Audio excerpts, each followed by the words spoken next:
सर्वांना माझा नमस्कार। आसाम आणि केरळमध्ये सातत्याने पूर का येतात? केवळ मानवी दोष आहे की भौगोलिक बाबीमुळे हे घडतं आहे? असा एक आजचा विषय आहे।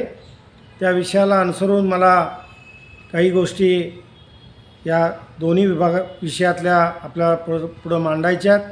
त्यामध्ये प्रामुख्यानं हवामान बदल ही एक मोठी समस्या निर्माण झालेली आहे।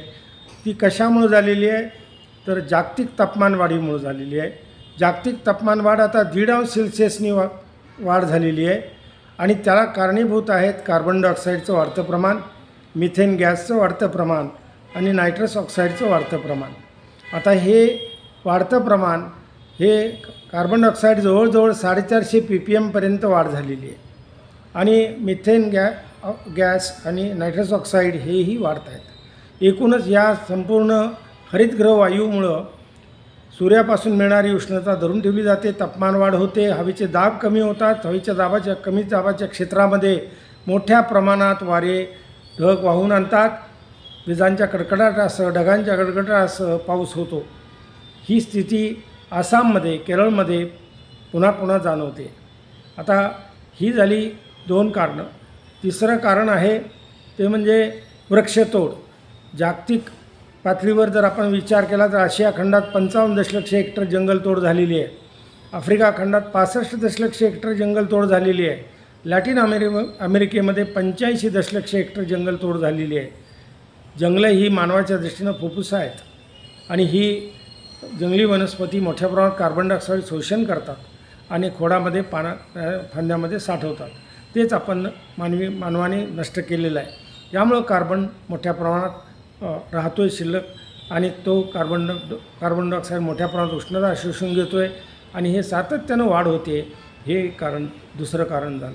तिसरं कारण आहे ते म्हणजे प्रशांत महासागराचं तापमान आपण नेहमीच पाहतो, अल निनोच्या परिणामाचा अभ्यास करतो आणि मग असं लक्षात येतं की सध्याला तरी म्हणजे गेले काही दिवस प्रशांत महासागराचं पेरूजवळचं तापमान 20 अंश सेल्सिअस आहे, इक्वेडॉरजवळ ते 24 अंश सेल्सिअस आहे। त्या मानानं पाणी थंड आहे, मोठा प्रभाव एल निनोचा सध्या तरी नाही आहे।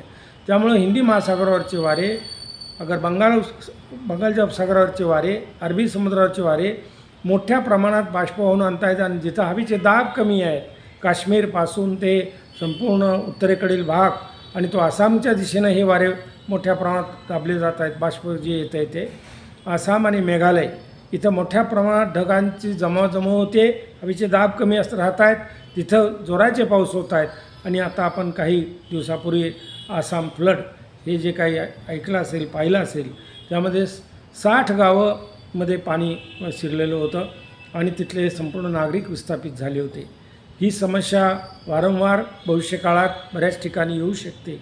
त्याला कारण असं की हवामान बदलाचा वेगाने होत असलेला बदल आणि त्या अनुषंगानं होणारे पावसातले प्रमाणातलं बदल हे या सर्व गोष्टीला कारणीभूत आहे। धन्यवाद।